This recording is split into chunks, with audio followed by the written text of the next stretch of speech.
The law of inertia states that अब चूंकि Newton first law मतलब लॉ ऑफ इनर्शिया, अब न्यूटन का पहला नियम कोई है लॉ ऑफ इनर्शिया हो, बात तो बराबर है ना। तो लॉ ऑफ इनर्शिया या Newton's law of motion that an object at rest will remain at rest and an object in move will continue moving with a constant velocity। कहने का मतलब ये है कि अगर कोई बॉडी रुका हुआ है तो वो रुका हुआ ही रहेगा, अगर कोई बॉडी मूव कर रहा है तो वो मूव ही करता रहेगा जब तक कि उसके ऊपर में कोई एक्सटर्नल फोर्स अप्लाई नहीं कर दिया जाए। मान के चलते हैं कि ये बॉडी है, ये रुका हुआ है, तो अगर इसके ऊपर में एक्सटर्नल फोर्स अप्लाई करके नहीं चल रहा, ठीक है। अगर कोई बॉडी दौड़ के आ रहा है और हम उसको ऐसे रोक दिए, वो मूव कर रहा था रोके तो रुक गया ना अचानक से, तो ये हम बोल सकते हैं कि अगर कोई बॉडी मूव कर रहा है तो मूव ही करेगा, और कोई बॉडी रुका हुआ है तो रुका ही रहेगा।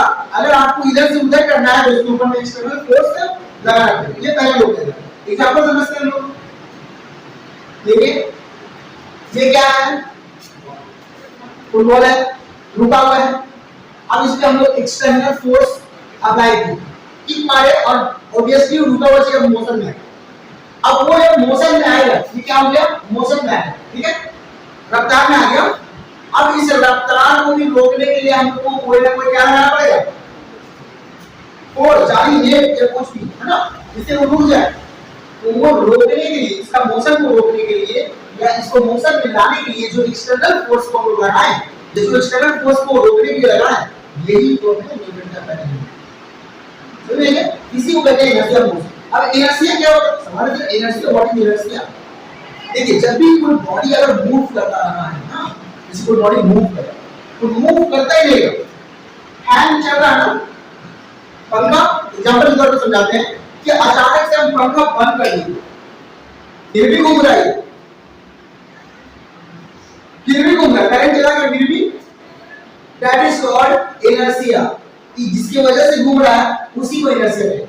यानी जब भी किसी बॉडी के ऊपर फोर्स लगाते हैं, मान लीजिए तो यहाँ फेंके तो फेंके तो एक बार दम लगा ना, फिर उसके बाद वो जाते रहेगा आगे, तो एक बार फेंकने के बाद जो आगे का मोशन अपने आप ले लेता है उसे ही इनर्शिया ऑफ मोशन कहते हैं, उसे ही इनर्शिया कहते हैं। यानी कि बॉडी जो करंट जाने के बाद भी अभी ये एक्स्ट्रा घूम रहा है बिना एनर्जी का, तो ये इनर्शिया मोशन का कमाल है, that is first law Newton. समझ में क्या, न्यूटन का पहला नियम में एक बहुत बड़ा अद्भुत कमाल होता है जिससे इनर्शिया जनरेट कर सकते हैं। समझ में क्या, आप किसी बॉल को फेंके, यहां से फेंके, दम तो यहां लगाए, आसमान में दूर और मार दिया, समझ में क्या, किसी को जोर से मारे कि ऐसा उसको वो क्लियर कर लेगा, है ना, तो वो जो बात तक जो हो रहा है ना फिनोमेना, वही इनर्शिया, ठीक है ना। तो इसीलिए न्यूटन का पहला नियम से वो क्या पता चलता है, लॉ ऑफ इनर्शिया। क्लियर है, और समझ में आ गया फर्स्ट लॉ। अगर कोई वस्तु या कोई ऑब्जेक्ट रुका हुआ है तो रुका हुआ रहेगा, और वो चल रहा है तो चलता रहेगा। अगर उसको चेंज करना है, यानी कि इसको चेंज करना है, इसको मोशन में लाना है, एक्स्ट्रा प्रेशर दीजिए, फोर्स लगाइए, या कोई दौड़ के आ रहा है उसको रोके ना खड़ा हो, ये जो पावर आपको एक्स्ट्रा लग रहा है उसी को हम लोग कहते हैं न्यूटन का फर्स्ट। समझ में आया, यानी कि रुका हुआ चीज को हम लोग तब तक नहीं आगे बढ़ा सकते हैं जब तक उसके ऊपर फोर्स नहीं लगाया जाए। Upon the force, external force, क्या कहते हैं, बोर्ड रुका हुआ है तो इसके अंदर जादू है, कहीं अपने को कितने जगह एक्सटर्नल फोर्स लगाना पड़ेगा इसमें, यस ये ना, वही है न्यूटन का फर्स्ट। Clear, okay. अब बात करते हैं Newton second law of motion. Newton का दूसरा नियम के बारे में बात करते हैं।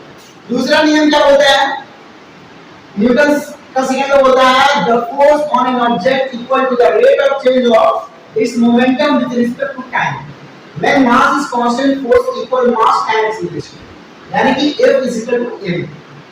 न्यूटन का सेकंड लॉ बोलता है कि अगर कोई सामान या कोई चीज अगर रखा हुआ है और वो वेटेड है, क्या है, उसमें वजन ज्यादा है, और आप उसके ऊपर में जितना फोर्स लगाइएगा उसका एक्सीलरेशन उतना ही ज्यादा बढ़ेगा। समझ में आया? और एक्सीलरेशन क्या होता है, है ना, rate of change of momentum of the body is called second law of Newton. Newton का दूसरा नियम क्या होता है, rate of change of body, momentum उसका हमेशा चेंज होगा। मोमेंटम क्या होता है? Mass into velocity. समझे? वेलोसिटी का मतलब क्या होता है? रफ्तार, चाल, है ना? हिंदी में क्या बोलते हैं? चाल बोलते हैं, वेलोसिटी। अब सवाल आता है कि sir F is equal to a, ये फेनोमेना क्या दर्शाता है? आपको पहले बता दिए थे कि न्यूटन का सेकंड लॉ बताता है फोर्स को कैसे फाइंड किया जाए।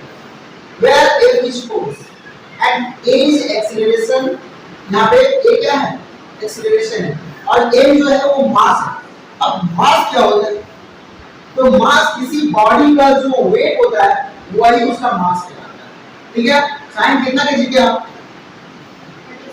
36, इनका मास 36 हो गया। आप कितना के लिए गया प्रोग्राम? 58, इनका मास 58 है। समझ गए? यानी कि जिस बॉडी का जितना वेट है उस बॉडी का मास उतना है। क्लियर है?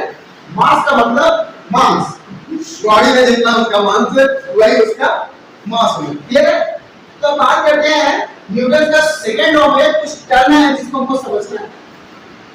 यानी न्यूटन बोल रहा है कि कोई, अब मान के चल रहे हैं कि ये है गाड़ी और ये पहले से मूव कर रहा है। क्या कर रहा है? पहले से चल रहा अचानक से हम भी फोर्स लगा दें तो इसका क्या होगा? एक्सीलरेशन बढ़ेगा या नहीं बढ़ेगा?